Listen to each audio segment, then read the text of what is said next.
अच्छा फैसल चौधरी साहब, ये बताएं कि तहरीक ज़ाहिर अब चलनी है।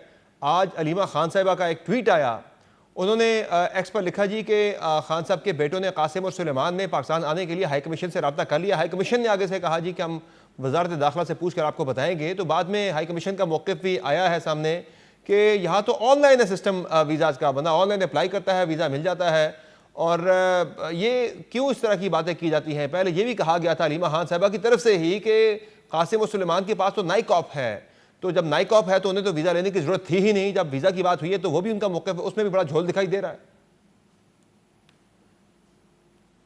ये बातें बड़ी संजीदगी से करनी चाहिए, जिम्मेदारी का काम है। ऐਵੇਂ ही रोज एक नया स्टेटमेंट दे देना, ये तो मुनासिब बात नहीं है। बच्चों की भी शख्सियत को इस तरह से नहीं करना चाहिए। वो पता नहीं क्या मसला है। अब इस बात पे मैं तो कोई जवाब अलीमा बीबी का देता नहीं हूँ। वो उनके वो जाने, उनका काम जाहिर है, जाने। पहले लेकिन अब कहा गया नाइक कि वो ऑफ, पाकिस्तान आ रहे हैं, वो तहरीक का हिस्सा बनेंगे, तहरीक को लीड करेंगे।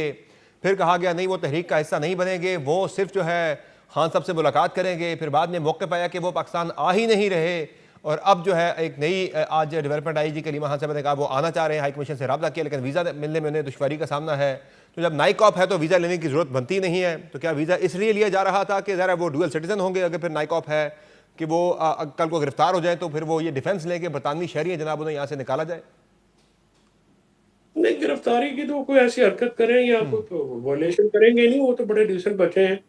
उनकी गुफ्तगू, उनकी जो हमने सुनी है, उनका ब्रॉडअप का पता चलता है। लेकिन ये बात तो आपकी दुरुस्त है कि जब आप इतने कंफ्यूजिंग स्टेटमेंट रोज बदलेंगे या बात करेंगे, उससे फिर असर नहीं ना रहता बाद में। तो जिम्मेदारी के साथ बात करनी चाहिए। ये मौका महल ऐसा है, बच्चों की शख्सियात को पे जो है वो बिल्कुल क्लैरिटी होनी चाहिए। ऐसी बातें नहीं होनी चाहिए। तो आज जब हम बात कर रहे हैं, ये चीज़ फिर क्लियर है फैसल चौधरी साहब के ना कोई ऐसी इफेक्टिव तहरीक चल रही है कि जिससे खान साहब बाहर आ सके, और ना ही खान साहब फिर बाहर आ रहे हैं। नहीं, मैं तो 1000 दफा कह चुका हूँ कि ये तहरीक नहीं चला सकते। खान साहब को भी बता चुका हूँ। इनका इन तिलों में तेल कोई नहीं है। ना ये तहरीक चला सकते हैं, ना इनकी कैपेसिटी है। और फ्रैंकली स्पीकिंग, इनके कहने पे बंदे बाहर भी नहीं आए। और फिर खान साहब का मुकद्दर जो है वो फिर लंबी जेल ही है फिर।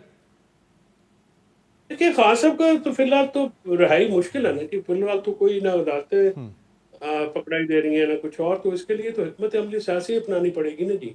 इससे तरीकों से मामला हल तो नहीं होगा यानी ना। हिकमत अमली फिर वो यही इससे है तो कि इसी हुकूमत के साथ बैठा जाए, डायलॉग किया जाए इसी के साथ, यानी जिस मुज़ाकराती इसके मेज से अलावा तरीके क्या से आप आप उठी थी वापस उसी पे बैठना पड़ेगा।